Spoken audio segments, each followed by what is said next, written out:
तुलसी विवाह के दिन भूलकर भी न करे ये काम, वरना पानी की तरह बह जाएगा पैसा। नमस्कार, आपका स्वागत है।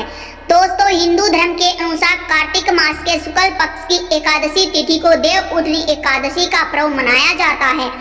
इसके साथ ही इस दिन तुलसी विवाह भी संपन्न किया जाता है। 23 नवंबर को देवउठनी एकादशी का व्रत रखा जाएगा। माना जाता है कि इस दिन भगवान विष्णु निंद्रा से बाहर आते हैं और सृष्टि के पालनहार का दायित्व संभालते हैं, अर्थात इस दिन भगवान विष्णु का शयन काल समाप्त होगा।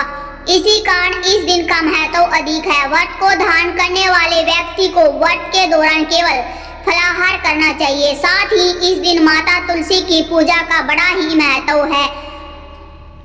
इस दिन माँ तुलसी और शालिग्राम का विवाह किया जाता है। सुहागन महिलाओं को यह व्रत धारण करके तुलसी विवाह संपन्न करना चाहिए।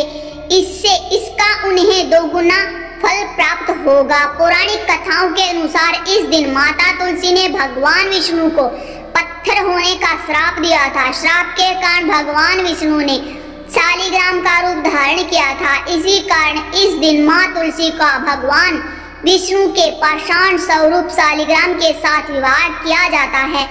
परंतु शास्त्रों में तुलसी विवाह से जुड़े कई महत्वपूर्ण नियम बताए गए हैं। साथ ही कुछ ऐसे कार्यों के बारे में बताया गया है जो तुलसी विवाह के दौरान भूल से भी नहीं करने चाहिए, नहीं तो तुलसी पूजा का फल व्यर्थ हो जाता है। आइए जान लेते हैं तुलसी पूजा कैसे करें और उसके दौरान कौन सी बातों का ध्यान रखना आवश्यक है। तुलसी जी का विवाह करते समय माँ तुलसी को सुहाग का समान और लाल चुनरी अवश्य चढ़ाएं। इसे अखंड सौभाग्य की प्राप्ति होती है। तुलसी के पौधे के गमले में शालिग्राम रखें और उस पर तिल अवश्य चढ़ाएं।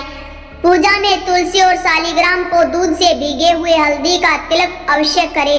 इसके पश्चात तुलसी और भगवान विष्णु का विवाह संपन्न करें और आरती करें। उसके बाद 11 बार तुलसी जी की परिक्रमा करें। ऐसा करने पर व्यक्ति के जीवन में सुख, समृद्धि, धन की प्राप्ति होती है और सभी प्रकार के रोगों से मुक्ति मिलती है। पूजा के पश्चात मिठाई और प्रसाद का भोग लगाएं और इस प्रसाद को मुख्य आहार के साथ अध्ययन करें।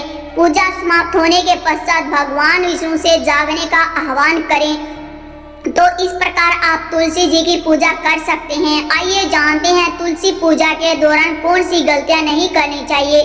सबसे पहली बात यह है कि तुलसी विवाह के दिन घर को पूरी तरह से साफ और स्वच्छ रखें। घर में किसी भी प्रकार की गंदगी न हो।